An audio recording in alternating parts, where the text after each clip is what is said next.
Hey guys, so it's time to do a Red Bull test on some of the best phones on the market. We do have the LG G6, the iPhone 7 and the S8. So all these phones apparently are waterproof, and we're going to see are they Red Bull proof. That is the real question here, because you never know when your phone's going to drop in a vat of Red Bull. You know, it's always very relevant here to know if your device will survive. So we're going to keep them in for about 3 minutes and see if that is the case. Just going to quickly show you as well, these are all real phones, so you know, not dummies, the real stuff. You can see, very nice LG G6, already getting some on its face. We do have the iPhone 7, which is in black, very nice. We do have the alien trinket from the planet Alien. You can see this is an absolutely beautiful device from Samsung. Well, what good is it if it's not waterproof? You know, that is the question here. So 3, 2, why am I counting? I'm pouring, so I don't know why. But you can see this is what we're doing here. Whoa, come off that. What are you doing? There we go. So nice, you know, they are submerged. I think I could have brought a bigger can, but you can see they are submerged at the end of the day, and that is the main thing. So just to make sure they are all equally submerged, I'm going to tip them a little bit here. Rockabye baby. No, I'm not going to sing that. No, that's a bit weird. Let's just turn it upside down. Wow, this stuff smells really strong. I could clean my sink with this. I mean, surely. Very delicious looking colours here, gotta say. Look at those. Which one do you prefer? You know, very sleek, gotta say. I think Samsung's probably winning here in terms of the sleekness. But then again, LG G6 is very close, you know. And I think we're approaching 1.5 minutes here. I'm keeping count on my watch here, which I'll probably do a water test on one day, because I know you do love this watch. If my camera will focus. Don't want to focus today. There we go. So 2 minutes now, roughly. Let's just flip them over, see if they're still on. So they're still on. That's a good sign. You know, we do want to see, me be able to pay my bills, etc. Why does this keep going to Google now? I don't want to go to Google now. Let's do some more Rockabye Baby. So 2.5 minutes. Well, this one really is like touching itself here. You can see, you know, I'm not even. Look at this. It's crazy. The others are handling it like a pro, not having any issues whatsoever. Super sensitive, the S8, to anything. But I think we're approaching the 3-minute mark now. I'm going to get the devices out and give them a dry down. Just to basically see if they still charge, etc. So let's just get them out here, nice and easily.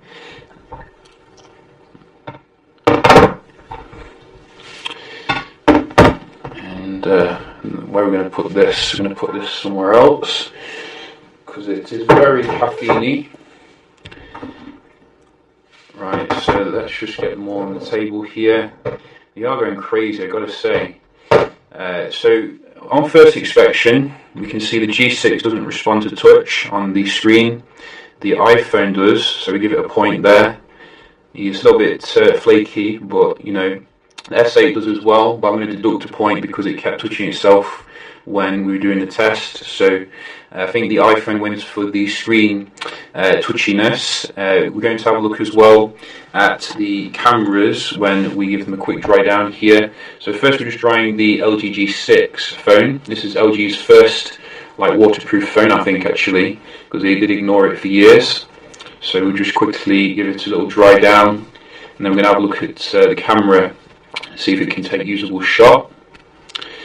So quick dry down, you know, maybe you dropped your phone in water and you want to quickly take a shot. Oh, that looks a little bit blurry.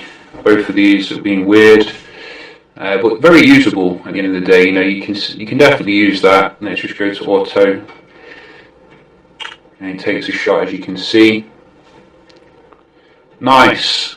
So very usable LG G6 phone. Let's just quickly dry the iPhone. I think I'm running out of video space, so I might have to continue this on another video. So just bear with me a second. And we're back. So yeah, I have freed some space on my SD card, and we do have some recording time. So we were just basically testing the cameras here on all the devices after getting wet to see if they can be used. And we're doing the iPhone now. So this is obviously, you can see, a little bit cloudy, but very usable nevertheless. Just have to quickly dry it off. So that is pretty good with the iPhone.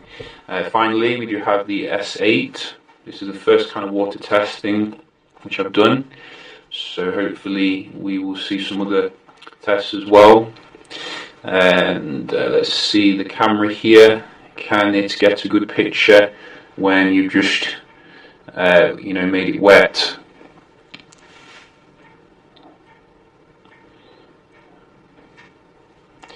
And it looks like it can here. You can see very clear on the S8 phone.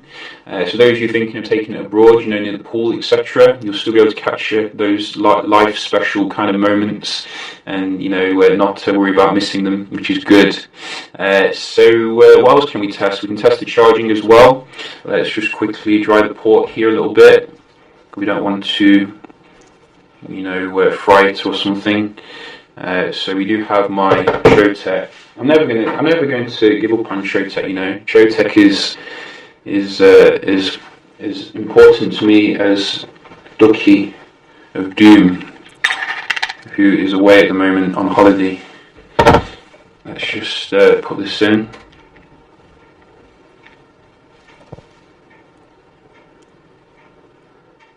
So you get this moisture has been detected. So that is good that Samsung is doing all these battery tests to make sure that the battery is not harmed during charging. And you do get a little indicator up there to tell you that. So I'm not going to damage the device. It is telling me there to back off. iPhone 8, iPhone 7, or my iPhone 8. I'm getting ahead of myself here. So let's just make this dry a little bit. Give it a chance. And let's put in the charger for Apple. I wonder when Apple's going to use Type-C. Maybe in 2020. Oh, this is annoying. So it's just power it up again. And iPhone, it's your turn to step up. Whoops. So iPhone charges, as you can see, which I'm going to give it a point there, straight away after the test. So the iPhone is in the lead here with 2 points, which is very nice. I'm not an iPhone fanboy, I'm just reporting the facts here. Finally, we do have the G6, which is still very wet here.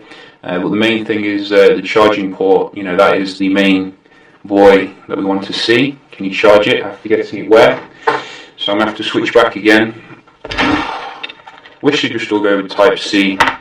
Make my life a lot easier. And yes, I know I'm not using the official charger, but who cares? So let's get this in. Oh, bang, boom. No, nothing. LG G6 is charging. Oh my god, it beat the S8.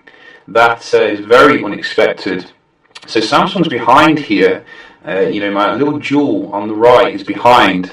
But props where props is due. LG here building a waterproof phone which recovers faster than the Samsung equivalent and doesn't touch itself as well as much.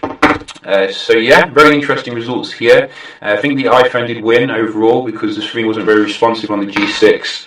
If you've got any questions, do let me know, and we'll certainly check it out. Hope you enjoyed the video, and I'll see you in the next one. Cheers.